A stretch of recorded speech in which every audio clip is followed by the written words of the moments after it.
सुप्रभात बच्चों, मैं विनोद कुमार अपनी हिंदी साहित्य की कक्षा में आप सभी लोगों का स्वागत करता हूं। एक बार मैं फिर से प्रस्तुत हुआ हूं राम लक्ष्मण परशुराम संवाद लेकर, जिसे लिखा है तुलसीदास जी ने।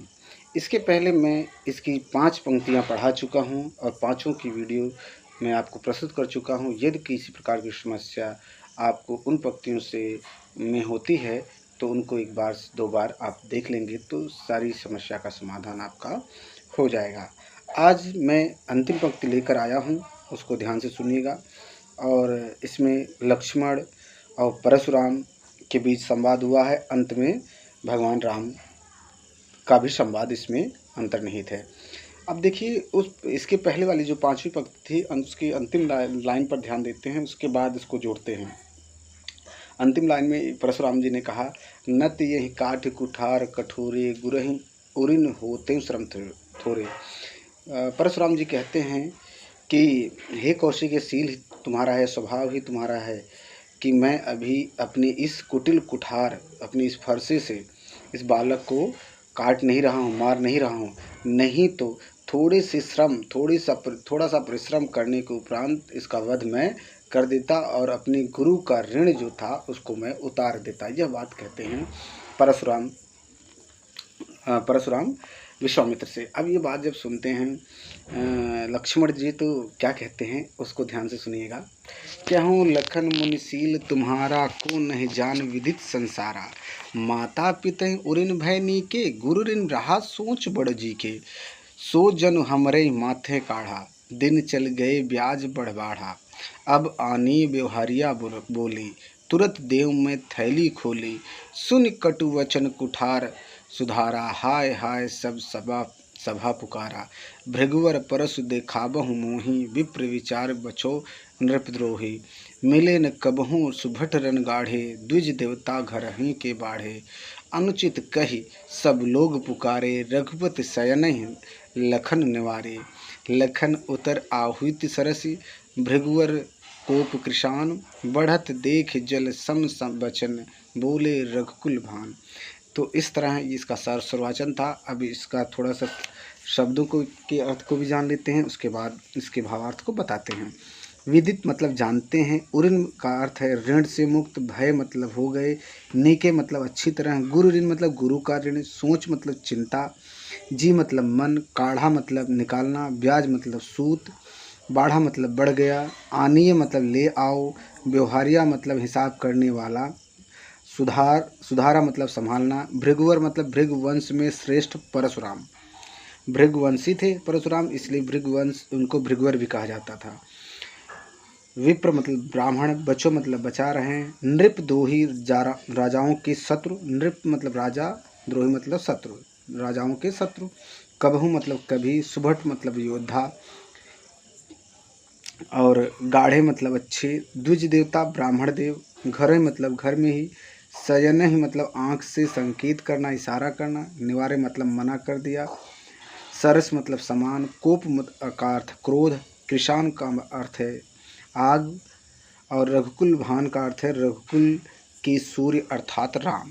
तो इस तरह कई अवधि के शब्दों का अर्थ मैंने बताया। अब इसका अर्थ जानने और समझने में आसानी हो जाएगी। अब देखते हैं क्या है इसका भावार्थ। इसमें तुलसीदास जी ने परशुराम के माध्यम से जो बात कही, उसके बाद लखन उनका कैसे प्रत्युत्तर दे रहे हैं, कैसे फिर से व्यंग करते हुए नजर आते हैं, ये देख लेते हैं। कहूँ लखन मुनिशील तुम्हारा, को नहीं जान विदित संसारा। परशुराम के निरंतर अपने बल पौरुष का बखान करते देख लक्ष्मण से रहा नहीं गया। लक्ष्मण ने फिर से उनका एक बार उपहास उड़ाया या उपहास किया। इसी क्रम में लक्ष्मण परशुराम से कहते हैं कि कहते हैं कहो लखन मुनिशील तुम्हारा, आपके शील संकोच स्वभाव को संसार में कौन नहीं जानता, को नहीं जान विदित संसारा। अब आगे कहते हैं माता पिता उरिन भय नीके, गुरु ऋण रहा सोच बड़ जी के। कहते हैं लक्ष्मण जी, हे परशुराम जी, आपके शील स्वभाव को कौन नहीं जानता, संसार में सभी जानते हैं। आप अपने माता पिता के ऋण से अच्छी तरह मुक्त हो गए हैं। अब गुरु ऋण शेष है, जिसके लिए आप बहुत चिंतित हैं। गुरु ऋण रहा सोच बड़ जी के, इसलिए कहते हैं लक्ष्मण जी आप माता पिता के ऋण से तो मुक्त हो गए हैं, लेकिन गुरु का ऋण अभी बाकी है, शेष बचा हुआ है, इसलिए आप बहुत चिंतित हैं। सो जनु हमरे माथे खाड़ा काढ़ा, दिन चल गए ब्याज बढ़। तो लगता है, लक्ष्मण जी कहते हैं लगता है, मुझे ऐसा प्रतीत होता है कि वह गुरु ऋण का जो ऋण अभी तक आपने उस गुरु ऋण से जो मुक्त नहीं हुए हैं, मुझे लगता है कि आपने हमारे ही माथे मढ़ दिया है, अर्थात लिख दिया है। और बहुत दिन बीत जाने के कारण जो ऋण था, अभी आपने अपने गुरु के ऋण से मुक्त नहीं हुए, तो वो बहुत दिन बीत गया है ऐसे ऋण से मुक्त हुए, इसलिए इस ऋण का ब्याज भी बहुत बढ़ गया होगा। अब ब्याज बढ़ गया होगा तो इसका ब्याज कौन, जब ब्याज बढ़ जाएगा, धन कितना देना है ये बढ़ जाएगा, तो क्या करना पड़ेगा।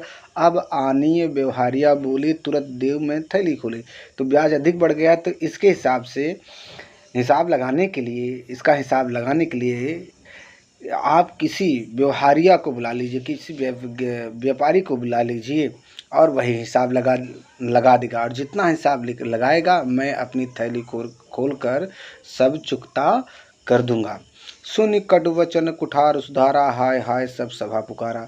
अब जब लक्ष्मण की बात ये सुनते हैं, तो ऐसे कटु वचन को सुनते हैं तो जनक की सभा में हाहाकार मच जाता है और सभी लोग हाय हाय पुकारने लगते हैं।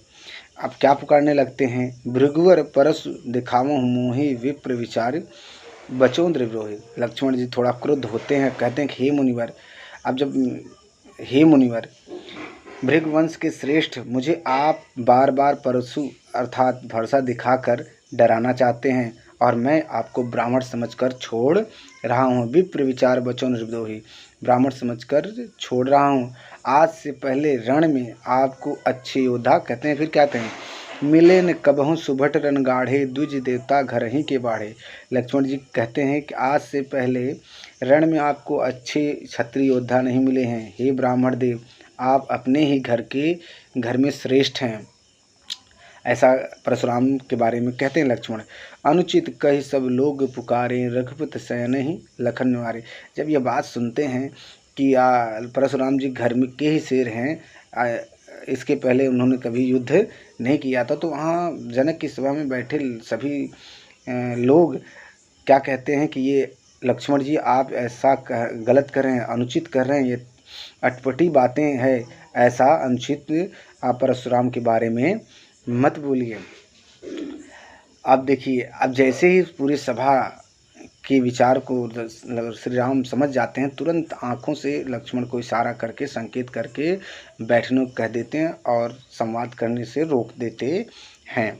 अब तुलसीदास जी क्या कहते हैं, लखन उतर आहुत सरस, भृगुवर कोप कृशान, बढ़त देख जल समवचन बोले रघुकुल भान। तुलसीदास जी इस पंक्ति में कहते हैं कि भृगुवंश में श्रेष्ठ परशुराम जी क्रोध रूपी आग में लक्ष्मण के वचन आहुति के समान हैं।